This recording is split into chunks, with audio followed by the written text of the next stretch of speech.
Halo Sobat Balong Edu, bertemu lagi dengan Balong TV. Kali ini kita akan membahas mengenai permainan yang legendaris dari zaman dahulu atau permainan tradisional. Nah, yang pertama ada gangsing. Permainan tradisional gangsing yang sudah ada sejak zaman kuno ini umumnya dimainkan oleh anak laki-laki. Mainan ini terbuat dari kayu dan bentuknya unik, seperti bawang merah, namun memiliki pentolan di atasnya.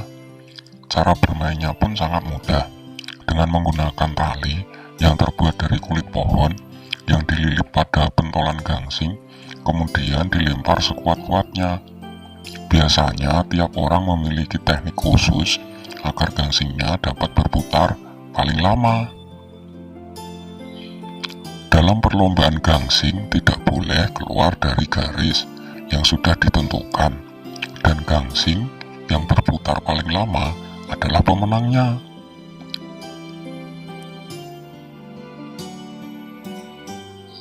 Namun seiring dengan berkembangnya teknologi, gangsing saat ini dibuat lebih modern dan lebih menarik lagi, dengan tampilan yang tentunya lebih elegan.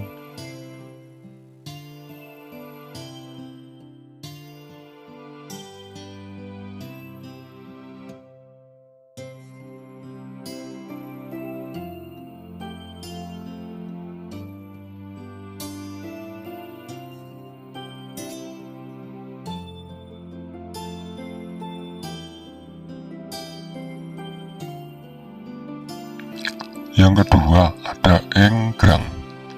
Enggrang merupakan permainan tradisional yang menggunakan dua tongkat bambu berukuran tinggi kurang lebih 150 cm dan diberi pijakan kaki di bawahnya, di mana seseorang bisa berdiri di atas pijakan kaki tersebut dan berjalan dalam ketinggian dan keseimbangan.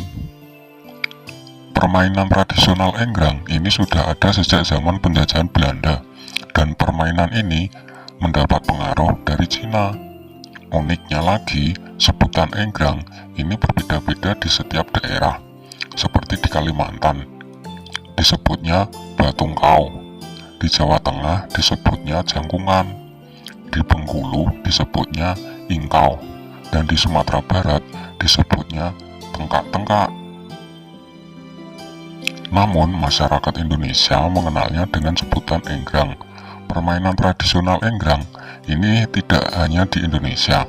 Beberapa negara lainnya juga ada permainan tradisional enggrang ini, seperti di beberapa negara Eropa dan Jepang.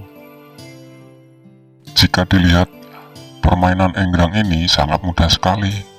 Tapi cara bermain permainan tradisional ini membutuhkan keseimbangan yang baik, karena pemain berdiri di atas pijakan kaki dan berjalan dengan tongkat bambu ini.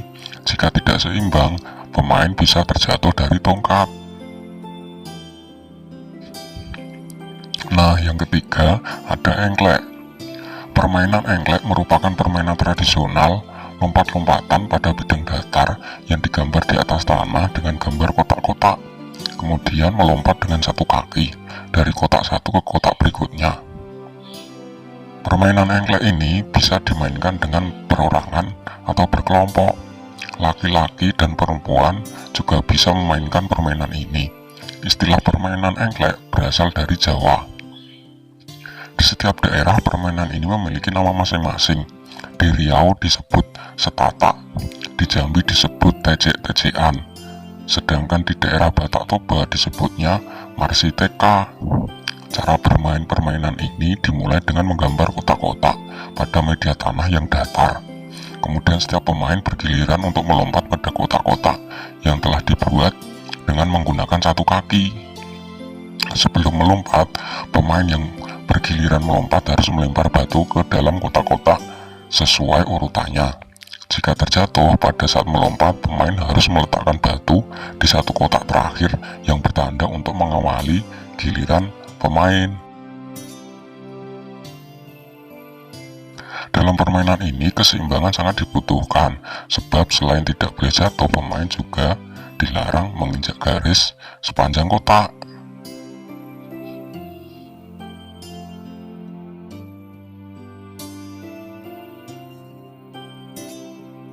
Yang keempat, boy-boyan. Permainan boy-boyan merupakan permainan tradisional yang dimainkan dengan cara melemparkan bola kecil pada tumpukan pecahan genteng atau batu yang pipih. Alasan permainan ini dinamakan boy-boyan karena pada zaman dahulu pemain yang memainkan permainan ini lebih banyak anak cowok yang dalam bahasa Inggrisnya adalah boy. Maka dari itu masyarakat menyebutkan bahwa permainan ini disebut dengan boy-boyan. Bisa dikatakan permainan boy-boyan merupakan bowlingnya Indonesia, namun lebih seru. Cara bermain boy-boyan yaitu satu kelompok harus menyusun pecahan genteng hingga tidak tersisa, namun tetap berwaspada dan menghindar dari tembakan bola yang dilempar oleh anggota kelompok lawan. Kelompok yang satunya menembakkan bola ke pecahan genteng yang disusun. Setiap anggota lawan yang terkena lemparan bola dianggap gugur dan tidak boleh lagi meneruskan permainan.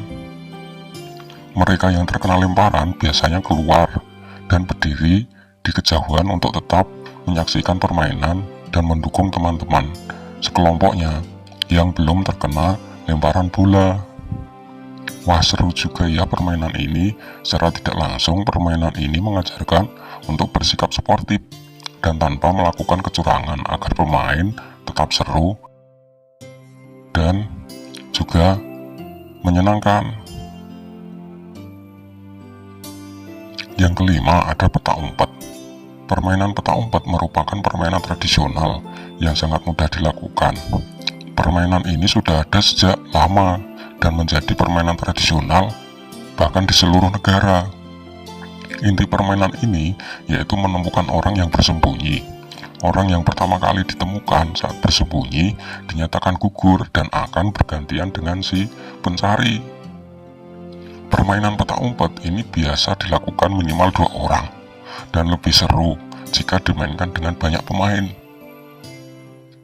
Permainan peta umpet ini biasa dilakukan di dalam ruangan atau di luar ruangan. Sebelum peta umpet dimulai, biasanya pemain melakukan home pimpah untuk menentukan siapa yang akan menutup mata untuk mencari teman-teman yang akan bersembunyi.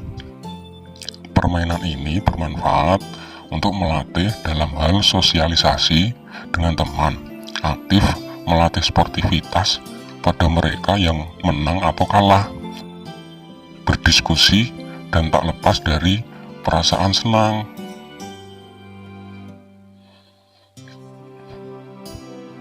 Nah, itulah beberapa permainan tradisional dari zaman dahulu yang sampai dengan saat ini masih cukup diminati.